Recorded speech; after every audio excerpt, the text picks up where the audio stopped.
Good morning student, my name is Ramandeep Kaur. ये lecture है आपका मैनेजरियल इकोनॉमिक्स का। आज हम अपने इस लेक्चर में आपका नेक्स्ट टॉपिक है आपके सिलेबस में least combination, least cost combination, right. तो इसके बारे में पढ़ेंगे।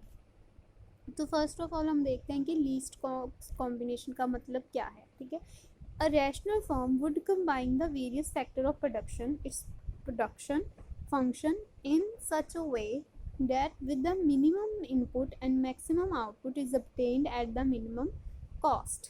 ठीक है जी, एक जो रैशनल फर्म होती है वो कंबाइन करती है अपने फैक्टर्स ऑफ प्रोडक्शन में। ठीक है, मैक्सिमम है ना, फैक्टर्स ऑफ प्रोडक्शन में कंबाइन करती है, प्रोडक्शन फंक्शन में अपने factors of production like labour, capital, इनको कंबाइन करती है इस वे से ताकि हमें मिनिमम इनपुट लगाकर मैक्सिमम आउटपुट मिल सके minimum cost per.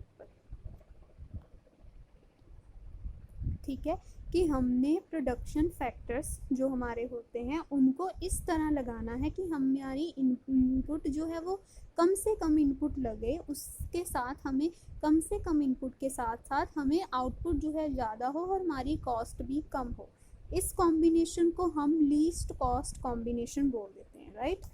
Next is a manufacture has to produce at lower cost to attain a higher profit. ठीक है, मैन्युफैक्चर को क्या होता है कि उसने लोअर कॉस्ट पर प्रोड्यूस करना है ताकि उसको अटेन करे हायर प्रॉफिट। आइसो कॉस्ट और आइसो क्वांट्स जो वो कर्व्स होती हैं वो यूज की जाती हैं डिटर्मिन करने के लिए इनपुट की यूजेस जो मैक्सिमाइज करती है हमारी कॉस्ट ऑफ प्रोडक्शन को, मिनिमाइज करती है हमारी कॉस्ट ऑफ प्रोडक्शन को।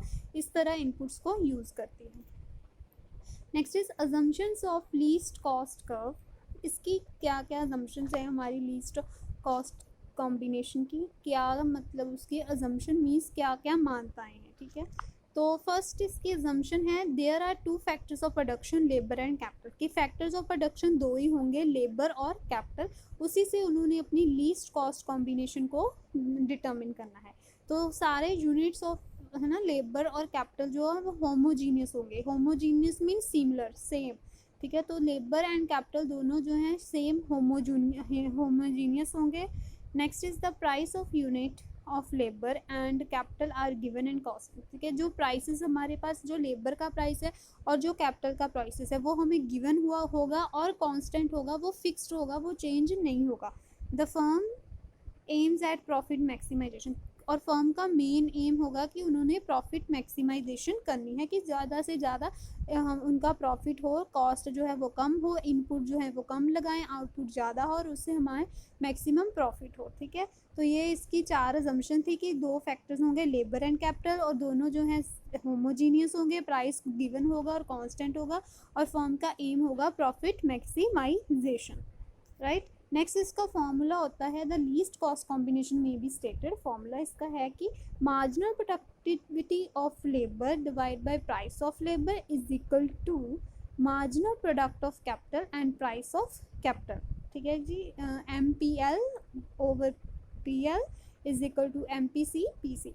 MPL का मतलब यहाँ है marginal productivity of labour and PL का है प्राइस ऑफ लेबर, और दूसरी साइड MPC का मतलब है marginal productivity of capital and PC का मतलब है प्राइस ऑफ कैपिटल। ठीक है, तो ये था हमारा लीस्ट कॉस्ट कॉम्बिनेशन। नेक्स्ट है आपका छोटा सा टॉपिक आइसो कॉस्ट लाइन। ठीक है, ये 2 मार्क्स के लिए इम्पॉर्टेंट है ये आइसो कॉस्ट लाइन। ठीक है, आप 2 मार्क्स के लिए इसको देख लेना। ठीक है, in an iso cost line indicate all possible combination of two inputs which can be purchased with a given amount of investment fund। क्या कह रहे हैं कि आइसो कॉस्ट लाइन क्या होती है जिसमें हमने 2 इनपुट्स का कॉम्बिनेशन परचेज करना है गिवन अमाउंट ऑफ इन्वेस्टमेंट से। जो हमें इन्वेस्टमेंट का अमाउंट दिया हुआ है उससे हमने 2 इनपुट्स को कॉम्बिनेशन को परचेज करना है। हर एक कॉम्बिनेशन जो इनपुट का है उसका जो टोटल है वो सेम होगा, टोटल कॉस्ट जो उसकी है दोनों की सेम होगी which include the cost of 2 input. जिसमें दोनों इनपुट्स की कॉस्ट आएगी वो सेम होगी कंबाइन करके। ठीक है जी, example total cost is equal to PX1 plus PX2, है ना। तो ये है आइसोक्वांट लाइन। ठीक है, तो इन इकोनॉमिक्स में आइसोक्वांट लाइन जो है वो शो करती है कॉम्बिनेशन ऑफ इनपुट्स, इनपुट का कॉम्बिनेशन शो करती है जिसकी कॉस्ट, टोटल कॉस्ट अमाउंट जो है वो सेम होगी। तो आइसो कॉस्ट लाइन वो इम्पॉर्टेंट कंपोनेंट होती है जब हमने प्रोड्यूसर का बिहेवियर है जो एनालाइज करना होता है। तो इन सिंपल वर्ड्स में आइसो कॉस्ट लाइन जो है वो एक कॉम्बिनेशन होता है इनपुट का जिसकी कॉस्ट जो है वो सेम अमाउंट की होगी। ठीक है, तो होप क्लास आपको ये लेक्चर समझ आया होगा। अगर आपको फिर भी कुछ नहीं समझ आया तो आप मुझसे पूछ सकते हो, आप मुझसे कांटेक्ट कर सकते हो। Thank you class.